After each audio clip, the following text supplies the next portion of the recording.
and welcome to Life in a Backpack, where we talk about minimalism, traveling the world, and working online.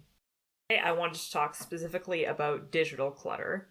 And the reason why I want to talk about this is because I think it's kind of an interesting crevice within the whole minimalism bubble, in the sense that when most people decide that they want to pursue minimalism, the main thing that they will cite is that they feel mentally cluttered, right?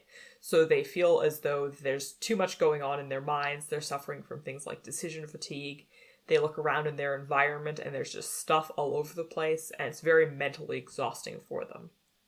And yet then there's a discrepancy when they go to declutter, in that they declutter most of their physical environment, right? Like they go through all their books, they throw out all their DVDs, all their outdated technology, they clear out their garage, and then they pretty much consider themselves 90% done.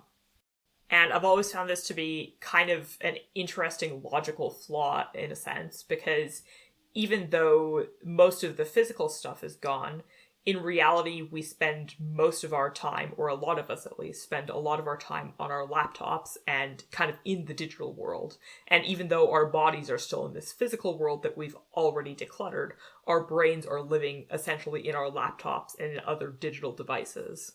And digital devices, as a result of that, can be an equally legitimate source of mental clutter, just like our physical surroundings, right? So if you feel mentally cluttered, usually it's not enough to just say, okay, well, I'm going to go through my drawers, and I'm going to go through my closet, and I'm going to go through my DVD collection, because a lot of the mental clutter actually comes from where your brain spends a lot of its time, which is in your laptop, in your phone, your ebook, whatever other digital devices you have. For the duration of this episode, and when you're kind of thinking about digital clutter and digital downsizing in general, I would encourage you to think of your laptop not just as this thing that can be put away and that occupies a really, really small space and that actually doesn't contribute much to clutter, but that your brain actually spends a lot of its day in, right? So think of it a little bit like a house, the house being your laptop. And it's a physical house just like any other, right? That your brain can access even though your body can't. And you have a front entrance where you look at your desktop and there's a whole bunch of icons, i.e. doors that lead to different things. You have a room with a bunch of like files and folders. You have different rooms where you can accomplish different things. You probably have a movie room and a music listening room and so on.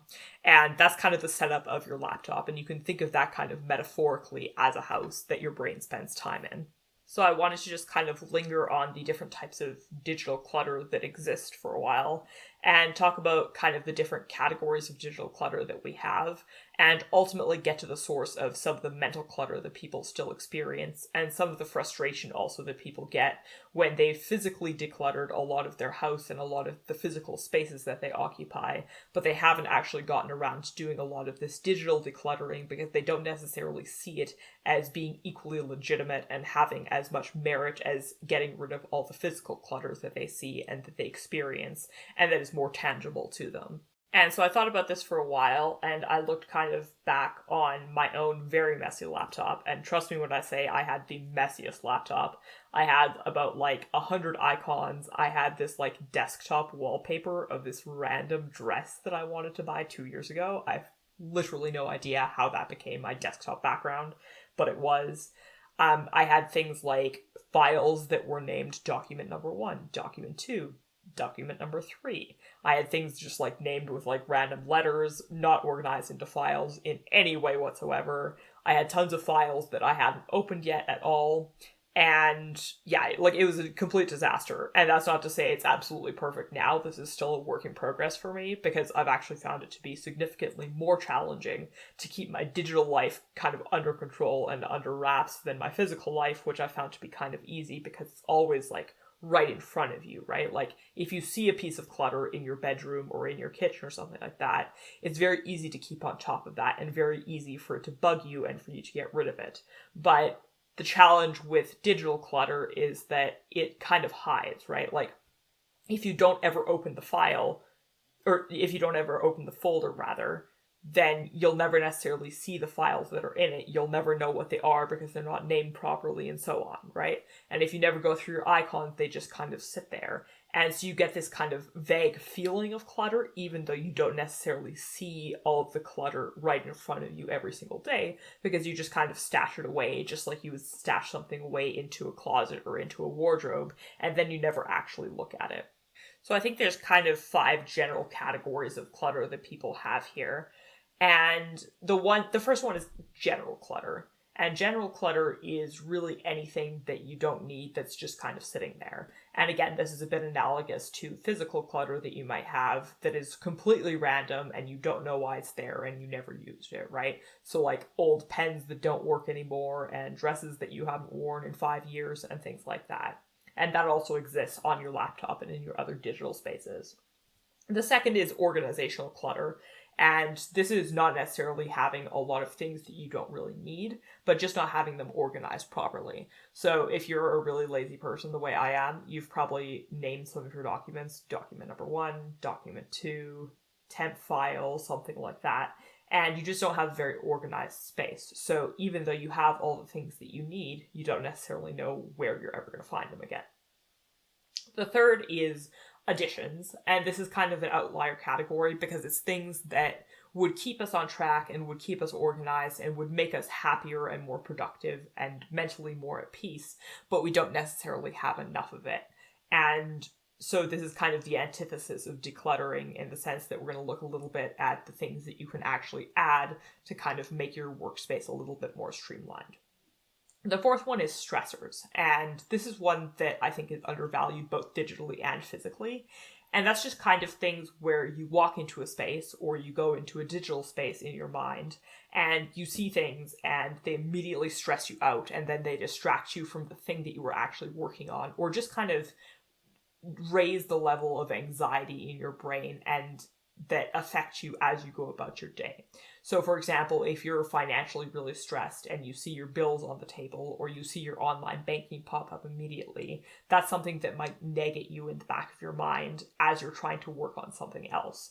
And there's kind of 2 types of anxiety, and you may have heard this before because it's a very commonly discussed thing in minimalist circles.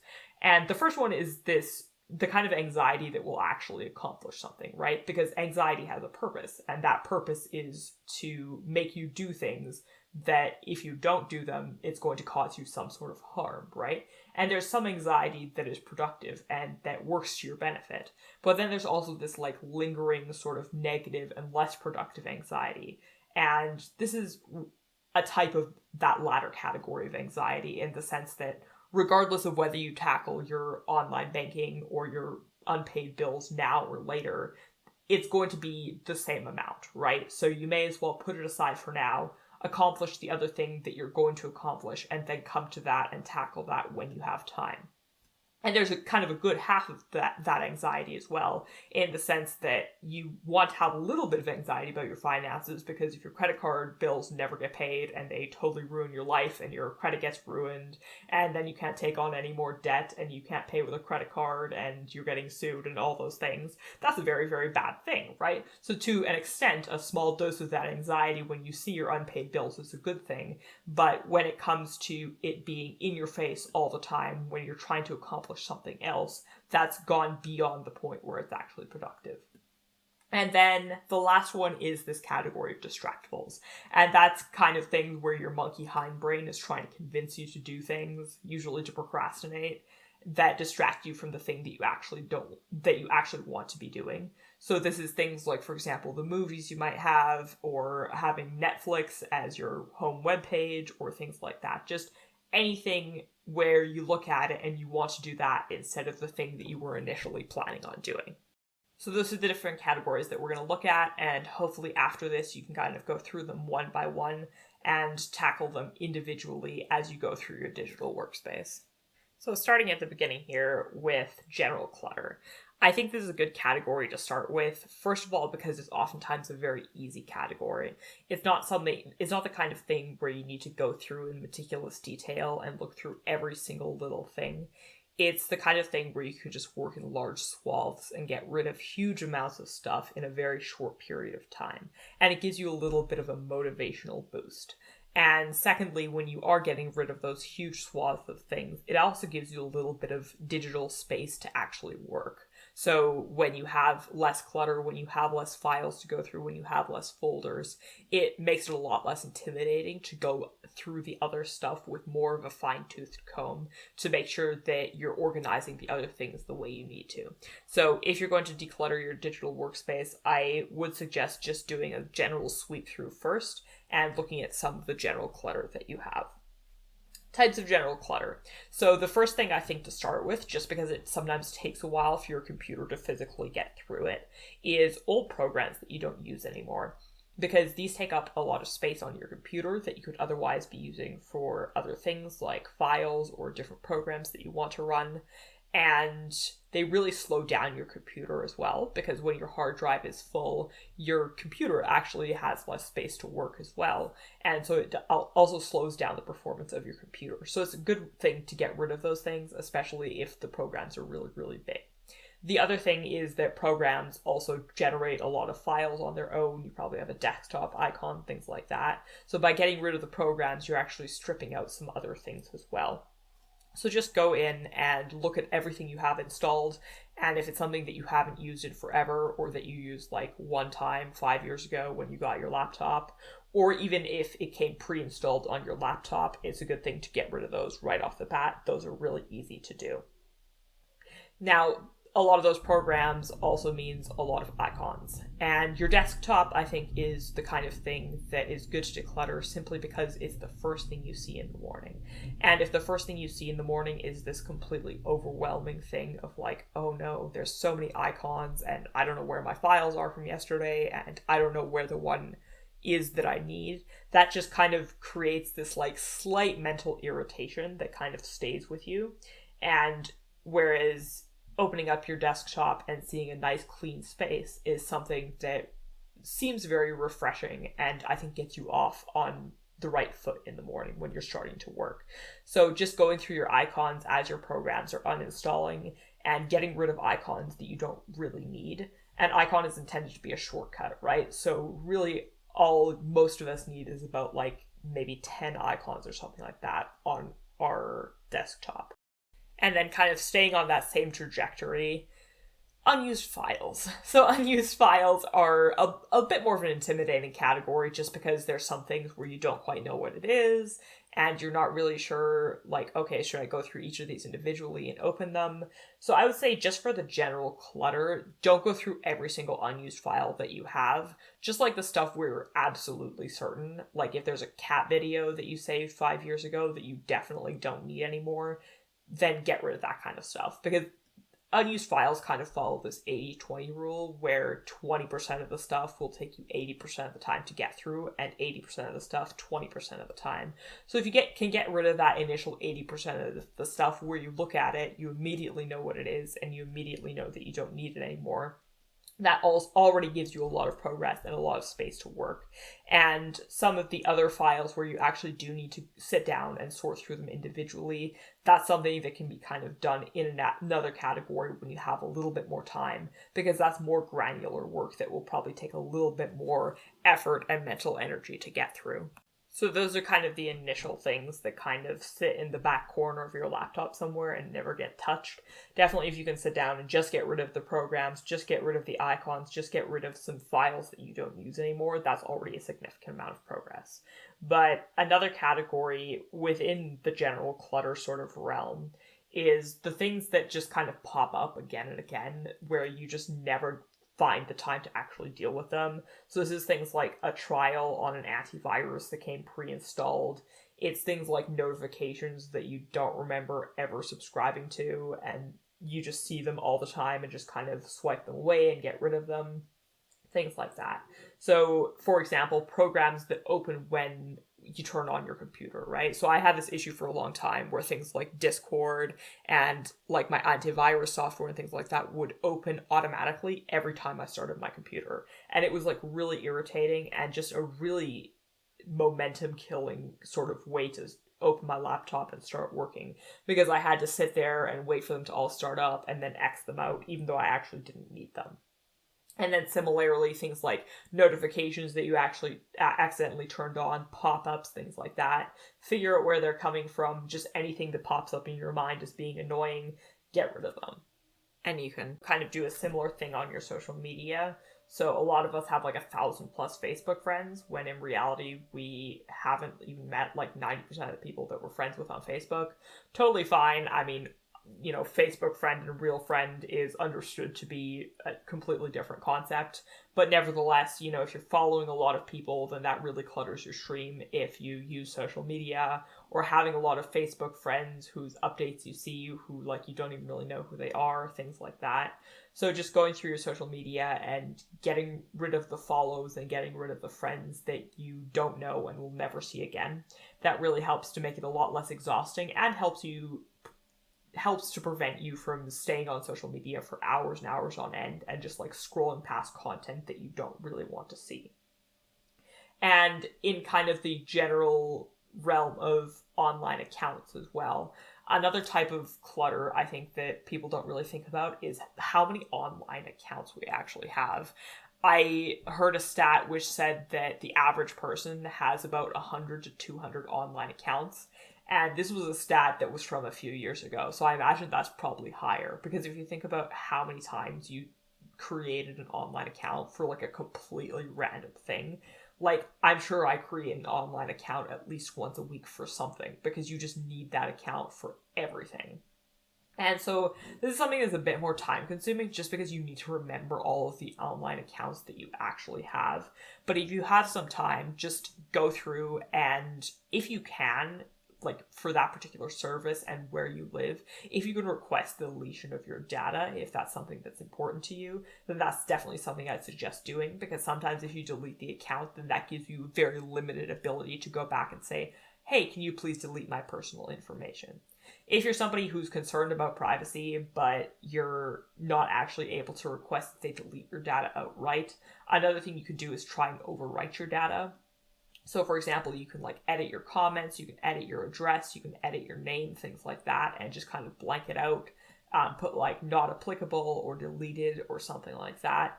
And this may or may not work. It really depends on where you live and what the data privacy rules are there, and on the company itself and its own internal policies. But certainly it's better than doing nothing from a privacy perspective. And then just kind of deleting some of those online accounts. And, again, like we have so many of these online accounts, you're not going to get rid of them all in one shot, simply because you're probably not even aware of all the online accounts you have. If you're somebody who does keep track of them, then congratulations, you are a better person than I. But if you don't even remember what online accounts you have, something that I found really helpful in terms of actually remembering is going into your password manager, if that's something that you use. So this is usually unique to your browser, and it's just that thing that saves all of your usernames and passwords, so that when you go on a website and are at the login page, it automatically fills your login information.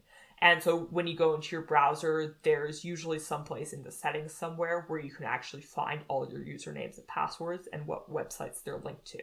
So if you just open that, you can see all the different websites where you have some sort of login credential, which usually correlates with an online account. So if you're looking for kind of a list, or you're looking for something to jog your memory as to which online accounts you actually have, that's a good resource to exploit. And then staying on the topic of companies wanting things from you, another thing to remember to do is to unsubscribe from emails and to get rid of your junk emails and things like that. Just like emails that you've never opened, that came from companies that you subscribed to at one point, stuff like that. Email is such a notorious one that you might even get a little bit annoyed just thinking about your email and the massive, massive amounts of unread emails that you have, and of emails that you get every single day trying to sell you crap that you don't want. So if nothing else, if you can accomplish just that, then for a lot of people that's already a big feat. I know I felt a lot better when I read through my email.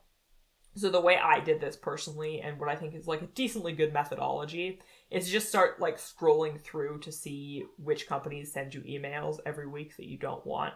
So if you get an email from a company called Hello123, then just open one of their emails, go down, click unsubscribe to make sure you don't get any more emails from them, and then just type into your search bar Hello123, and mass select all of their emails unless there's particular emails that you want to keep, and just delete them en masse. And if you go through a few pages of your email and just do this with all the companies that pop up, those are just generally going to be the companies that email you the most frequently. So those are the most email backlogs that you're going to have, and the ones that you'll get spammed by the most. So if you can just get through a few pages worth of people sending you emails, then you'll find that your inbox already shrinks by about half. Like mine went down by more than half just doing that with like a handful of different companies that were absolutely just like spamming the crap out of me. And you can also do the same thing on your phone. So a lot of us, you're either the kind of person who does this or the kind of person who doesn't. But a lot of us download apps from different companies in order to take advantage of like promotions and stuff like that. I know I have these on my phone. So going through the apps on your phone on a regular basis is a good idea, especially if you have an app that you got like a year ago because you wanted some French fries, and now it's a year later and the French fries have been eaten and they tasted good for 5 minutes. And now you still have their app and it has your information and it's sitting there every single day on your phone.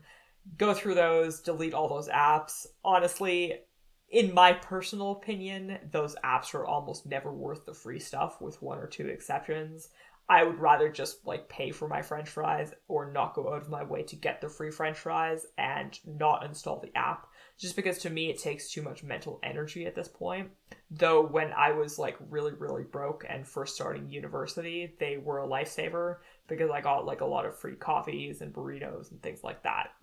So that's really your choice, but definitely once in a while going through them to make sure you're not keeping things that you're never using is a good idea. And then the last thing in kind of this general clutter category is kind of an indulgence in my personal opinion, because it's something that really improves something that you work with and really enjoy, and that is your music and movie collection. So if you think about your music collection, if you think about your movie collection, that's usually something you access during your leisure time, and it's something that brings you a lot of pleasure, right? So like, for example, I love my music collection. I love the album artwork. I love just going through and listening to different albums with like really good headphones on, things like that. Those are just some like really enjoyable and relaxing times. Or just sitting down in the evening with like some Chinese food and watching a movie that I've watched about 10,000 times and I'm watching for the 10,000th and first time is just like the ultimate sort of like mental comfort and the ultimate leisure time. So you're really doing yourself a huge disservice by keeping those things cluttered. So just going through your music collection and just deleting music that you don't listen to very often or like don't listen to at all and haven't in years. This is just my personal opinion, but I like just deleting music that I've had for a long time that I'm really not that into anymore. So for example, a few years ago, I was in an oldies kind of like 1980s classic rock phase, and I've since kind of grown out of that a little bit. But what I find kind of as a side effect is by deleting some of that stuff, especially songs where like I would still listen to them on occasion, but the songs were always just kind of okay rather than great. Like, oh yeah, this is an okay song if I'm just like working and don't have time to actually pick a song in my playlist, but it's not like a kind of song that I would ever actively go look for and listen to. I found that like initially I was kind of worried about getting rid of that song because I'd be worried that I would miss it and then want to have it back afterwards. But honestly, like if you want to have the song back, you can always just re-add it to your library. And I found that what this really helped me to do is it encouraged me to go pursue new music and to go discover different music that I really liked and was into at the time. Because all of a sudden my playlist had shrunk by quite a bit. So I kind of got this sort of organic spark of like, oh no, I need new music. I don't have any music. I always listen to the same music, right? So I think downsizing your library is really just like swapping out your library and refreshing it with new stuff. And discovering new music in and of itself is a really pleasurable thing and something that I really enjoy doing. So if you're that kind of person and if you have those like mediocre songs in your playlist, I would encourage you to try getting rid of them to see if that's something that also works really well for you. And then the same thing for movies. I'm not a huge movie person, so I apologize that I can't really relate to the movie buffs, but I'm the kind of person I just have like the same 10 movies that I watch over and over again. Like, for example, my favorite movie is The F Word, which has Adam Driver and Daniel Radcliffe, which I highly recommend. And that's just like my number one comfort movie. But I just kind of, cycle through like the same 10, 12 movies all the time. And so for me, this was pretty simple. I just got rid of some stuff that was kind of like trendy at one point, or that I watched once and didn't really like, or that I just bought because it was really cheap. And now all the movies I have are my favorite movies. And there's no movies where it's like, do I really want to watch that again? Or like, movies that were kind of trash, things like that. So yeah, your music and movie collection, this is your personal time, this is your pleasure time, this is your leisure time. So decluttering that is definitely something that future you will really appreciate you for. So on to the second category now, which is organization. And I would really encourage you to only approach this once you've done some general decluttering, because this is essentially just a fancy way of saying you need to go through all your files and all your folders and figure out what's there and actually name it properly so that you can find it again one day when you do need it, right? And I think before you do this, it's worth considering how exactly you want your organizational system to work. Because just like you have an organizational system in your kitchen or your closet, or you have particular rooms and cupboards and storage spaces for things, the same goes for your laptop. So personally, I like a very vertical organizational system, which means that I like to have a lot of different folders and subfolders and sub-subfolders and sub-sub-subfolders, and then just kind of like throwing the files into these sub-sub-subfolders, right? Whereas some people just like to have like very general categories, right? So they might have a folder that says work stuff, and then they won't have very many subfolders, and they'll just kind of meticulously name all of the different files that they have inside it. Whereas I prefer to say, okay, so like there's work stuff, and then there's project number 1, and then there's the audio files for project number 1, and then there's the publications for project number 1, and then there's the visuals for project number 1, and so on. Or even like within project number 1 to say like, another subfolder for first edit, second edit, third edit, things like that. So just kind of having subfolders on top of subfolders on top of subfolders, right? Kind of like nesting dolls. And so that's an organizational system that works really well for me, because try as I might, I'm still very lazy with naming my files, which I'm working on. But that's kind of something that I prefer, because it just feels very simplistic, and I can go to the exact place that I want to go in order to find the thing that I need. And I also find it much easier when I'm saving new files to put it in the correct place. But it's worth considering, like, do I want my folders to be on my desktop? Do I want them to be all in my documents? Do I want to use my downloads folder? Things like that. And just kind of like looking at your laptop and looking at the default layout of your laptop and figuring out how you want to access particular things and how you want to organize particular things. And then for the files themselves, so this is like really, really tedious work, but you will thank yourself once you're done, because you'll only have to go through it once, and then hopefully, you will name your files properly from now on. And so, like I said, I'm like a very lazy namer of files, and so if you're in the same boat as me, what I like to do, rather than saying like, oh, well, like project number 1 file on this date, at this time, with this person, and so on, the way some people name their files, I just like throw in some like random keywords that I know I can use to find it within that folder. And again, I don't have very many files in each folder anyway, so even if I had to look by hand, I could probably find it. So for example, if I was saving a picture that is associated with a particular podcast episode, then I would just like write keywords of like what the picture is of, I would put things like podcast, episode 10, blah, blah, blah, right? So that I just kind of can search it next time and have like a couple of keywords and be able to find that file again if I need to access it again. And then the last thing is just kind of to have sort of an archive system. So we all kind of have 2 different categories of files, and one is files that we come back to again and again and again, and the other stuff is like just in case I need to refer back to this. So it really depends. I don't really separate my archives. I just kind of have separate folders where I know like, okay, well, this isn't something that I really need to look at.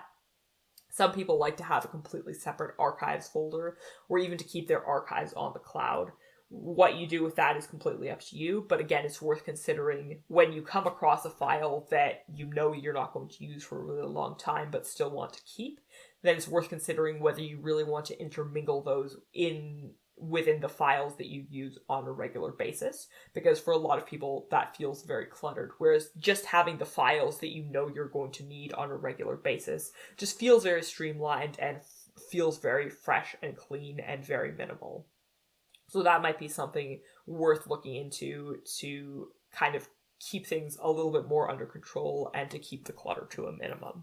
So I'm just going to skip the additions category just for now, because I think this is a nice little cherry on top to do at the end. So I'll come back to that in just a second. But first I'm going to talk about stressors. And stressors is the kind of category that, again, just encompasses things on your laptop that really stress you out and distract you from the things that you're trying to do. So for example, a lot of us have online banking that pops up right away when we open our web browser, or a lot of us have shortcuts to social media. And even if we don't use that shortcut, just seeing the icon, if social media is a stressor for you, is something that can kind of tip you off and make you think about that social media and stress you out unintentionally, right? And that can kind of stay in the back of your mind while you're working on the thing that you intended to work on.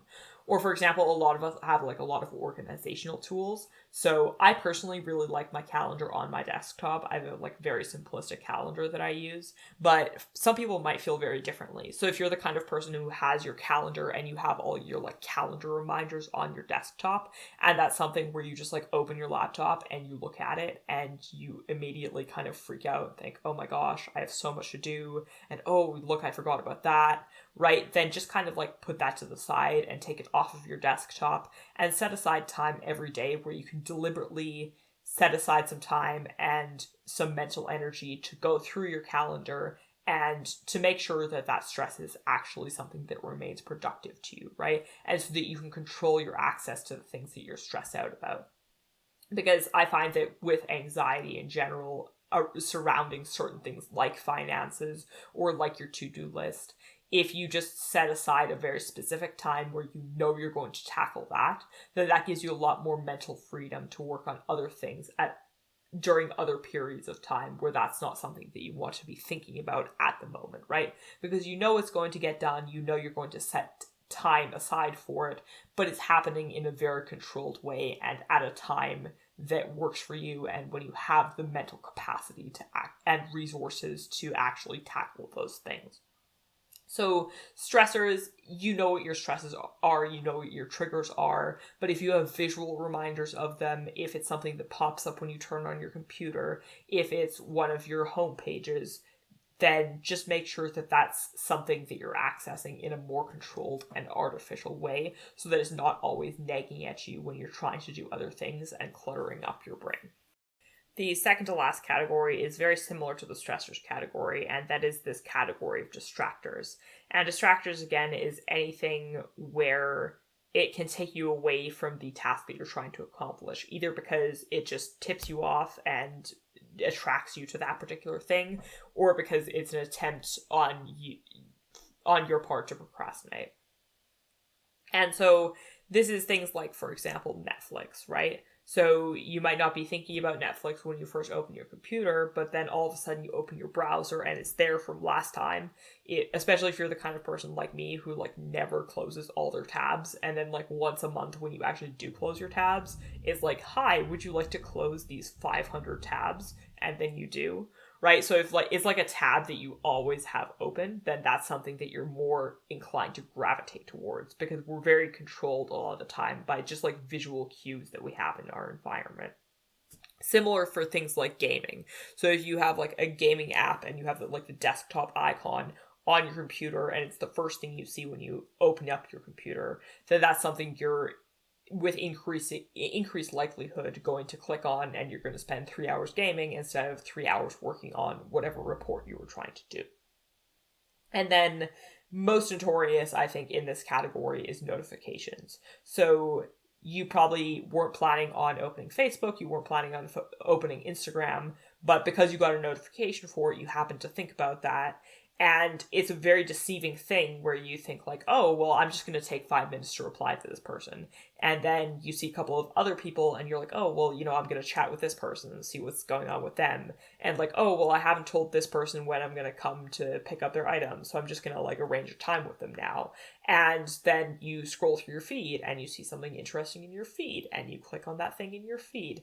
And all of a sudden you've spent like 2 hours on social media when in reality, the only thing you wanted to do was click on that notification and reply to that one person. So notifications, unless you're the kind of person who is way more disciplined than I am, again, good for you if you're better than me. I'm a mere mortal, and I get sucked into these vortices. So for me, getting rid of pretty much all of my notifications was by far the best thing to do. And then also keep in mind that you can temporarily turn off your notifications, right? So some phones will have a feature for this where you can just like blanket turn off all of your notifications for a period of time that you're working. So I do Pomodoro a lot of the time, which is a technique for staying focused and working for extended periods of time, which you can look at if that's something that you're interested in. But during my Pomodoro time, which is about like 3 hours at a time for me of working, I just like turn off all of my notifications so that I can't see what's happening on my phone and I can't see who just texted me. Or if there's one person in particular who keeps texting you and you just like don't want to deal with them at the moment, you can mute that particular person and just like reply to them later on, or whatever it is that you need. And then as a more permanent solution, I know that a lot of people who declutter also want to declutter some of their bad habits. So if you're the kind of person who's thinking of doing a 1 month social media strike and you want to try and see what life is like using less social media, a lot of times we just gravitate to the thing that is easiest to access. So for example, to like just open up Instagram on your computer or on your phone is like a very easy thing because it's very low barrier. You just click on the app and all of a sudden your home feed pops up.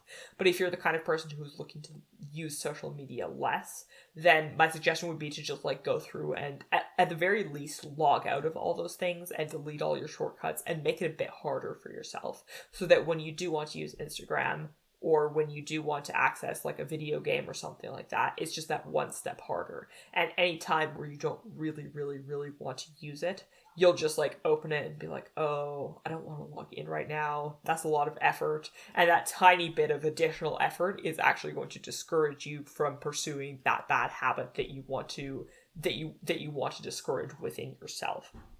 So that's something that I found to be very effective as well. But yeah, like anything that is on your laptop that's distracting you from the main thing that you're doing, or anything that just kind of lingers in the back of your mind and doesn't really need to be there, getting rid of that, even if it's just like a tiny visual cue or a tiny 5-second distraction, is something that really adds up and makes a really big difference. And the last category is these additions that you can make. And there's kind of two reasons why I kept this for last and why I would suggest keeping them for last when you're trying to organize your clutter and your digital workspace. And the first one is just that it's like this nice sort of cherry on top that gives you this sense of completion and this sense of just kind of like being fresh and being decluttered and having this nice new workspace, right? It's always nice to kind of like polish things off after you're done with it. And I think that like offers a very satisfying feeling. Whereas if you still have clutter and you're like already adding new stuff, then you never really have that sense of completion and that sense of like having like a really approachable workspace. So I personally like to keep those like little goodies until I'm done all of like the dirty work that I need to do. And then second is because I don't think all clutter is necessarily a bad thing. I think that there's utility in clutter in the sense that it encourages you to take some risks and do things that you otherwise wouldn't do in very micro level ways. So for example, if you're somebody who is never really interested in painting, but all of a sudden somebody puts a blank canvas in your living room, then you're much more inclined to just like walk over to the canvas one day and just kind of like start drawing and just kind of see what happens. And that can really lead to something. That can lead to a new hobby, or that can lead to you becoming like the next Picasso. Or it can lead to just saying, like, look, art isn't for me, I've tried it, look at the mess I made, and I'm going to get rid of this now. But in any event, I think just having a little bit of clutter is actually a form of inspiration, and it allows us to kind of push our own personal boundaries and inspires us to kind of like try new things and get out of our comfort zone a little bit. And I think by selectively introducing clutter, especially in your digital space, you can kind of pick and choose the things that you want to push yourself to try more of and inspire yourself to lower that barrier of entry and to engage with some of that new content. And not only that, but you're going to reduce the barrier of entry either for new things that you want to try or for work that's very difficult to do that you keep putting off, just by having less clutter and by experiencing less decision fatigue and by all the other things that you've already done previously to clean up your workspace. So a few things to consider, but really this is like a highly customizable category. So I'd encourage you to just search your intuition a little bit and figure out what you kind of want your personal workspace to look like and what sort of feel you want to get out of it, because this is something that's just my own personal preference and something that really added value to me. But the things for you are inevitably going to be different from what really adds value to my own personal workspace. But what I did firstly is I installed an internet blocker. So time is, in my mind, a very valuable commodity. If you consider time a commodity, you'll recognize that it's the only commodity that we inherently ever have, right? And we spend our entire lives trading the commodity of time for other things that we want. So for example, when we go to work, we trade time for money, and indirectly then we trade that money for resources like food, like shelter, things like that. But that all originates from our time. Or we trade time sometimes when we spend time with people, we trade it for social relationships. Or we trade it for pleasure when we play games and things like that. But I really hate wasting my time just because it's such a precious commodity and we all have this set limited number of hours, right? Regardless of whether you're like the average Joe or whether you're Bill Gates, we all get the same amount of time in every day, and it's a commodity that everybody wants more of. So with that kind of philosophy in mind, it really bugs me when I find out that I've spent like 5 hours just like aimlessly browsing the internet. So I installed an internet blocker. I chose Cold Turkey, which this is like not an advertisement, it's just the one that I use. I like it. It's completely free. And I put in some of the websites that were high distractables for me and that I spent too much time on. And basically, after 30 minutes, the website goes kaput. And the internet blocker blocks you from looking at that website any further. And you can either have a manual override, or a great thing that I find personally is when there's no manual override switch. Like you physically just have to either wait it out or install or uninstall the internet blocker in its entirety, right? So that's something that really helped me, because when all of a sudden your addiction gets taken away from you, or your distraction rather, if you prefer, then all of a sudden like you snap back into reality and you redirect your attention to something else that hopefully is going to be more productive or bring more value to your life than just this kind of like mindless scrolling. The second thing I added was a calendar. Now, I had a not very good calendar system before, but the one I have now sits right on my desktop, which is my own personal preference. And I just like it because it's like this 1990s uber simplistic calendar app where you can just like physically click on the box and type things in. I'm not the kind of person who like wants very fancy features. I literally just want to have my own extremely messy notes because they're my own personal version of organized. So I have that calendar on my desktop and I can just kind of look at it and see where my life is and the things that I need to do that I would otherwise forget. So yeah, like this is like a very simplistic, like 4 megabyte calendar app. Obviously feel free to scale that up if you're somebody who likes a higher level of integration with your other devices and you like notifications and things like that. There are definitely fancier calendar apps out there, especially if you're willing to pay for them. But I really thought that it was very valuable to have this simplistic calendar app on my desktop. The third thing I did is I made some aesthetic changes. So, for example, I added like a new desktop background. Again, like I had this very crappy desktop background that got there for like no particular reason before. And I think like I just like really get like a small amount of pleasure from just like occasionally refreshing my desktop background and having this nice new feel. And so I personally just like, different sceneries, sometimes, places that I've been to, or sometimes just like really nice nature photography. I like pictures of the Rocky Mountains in particular and of night skies. So just like having kind of a roll of desktop backgrounds, I really like that. And I think like the new aesthetic kind of gives you like a blank slate to work off of as well. And then the last thing I did was I added some new music. And this is kind of what I mean by adding some inspiration, right? So like I said, I really like exploring new music, and at the time kind of felt like I was in a bit of a rut. So I just like added some new playlists that were kind of in niche categories that I hadn't explored before and that would be easily accessible to me. And I'm the kind of person, like, I still purchase music, because deep inside I'm an old woman sitting in a rocking chair. And yeah, so like I still buy all of my music from iTunes, and you can tell me that it's more expensive, blah, blah, blah. But I just like the idea of owning my music outright. And in particular, I really hate being tied to a subscription, right? Because at that point, I'm committing myself to like $5.99 a month for the rest of my life.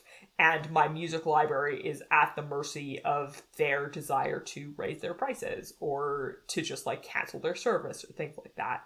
And I just like owning my music, even if it's just a digital copy, and even if that's like not a flawless system, right?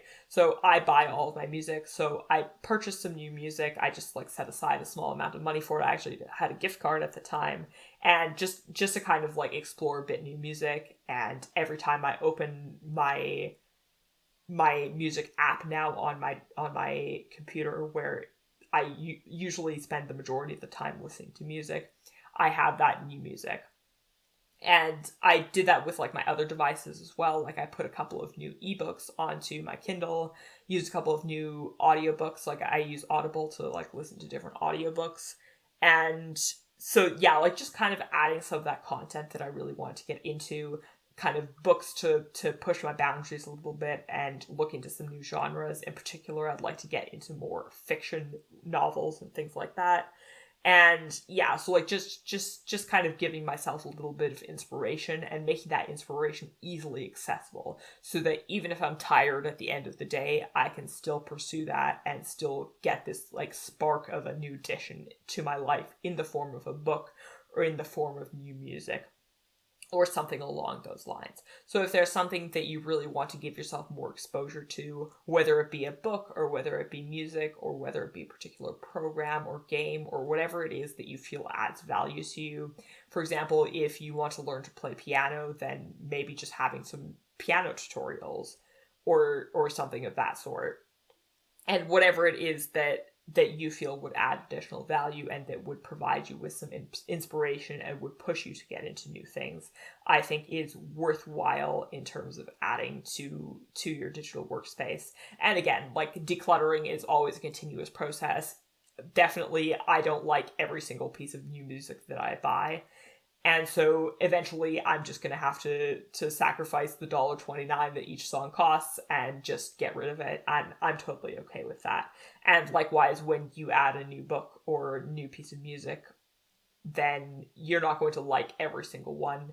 And to declutter the things that aren't valuable to you anymore is completely fair and something that's to be expected.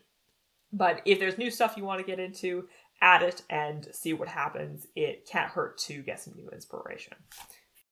So that brings us almost to the end of this episode, but I just wanted to kind of come back to what I said right from the outset, which is bringing back this analogy of thinking of your workspace as a physical house. Because even though your body is not inside your computer, your brain is certainly inside your computer. And that affects your mood, that affects your level of focus, that affects your level of distractibility, that affects your anxiety, that affects the clutter that you have in your mind, just as it does to have a messy house or a messy office or another messy physical space that you spend a lot of time in.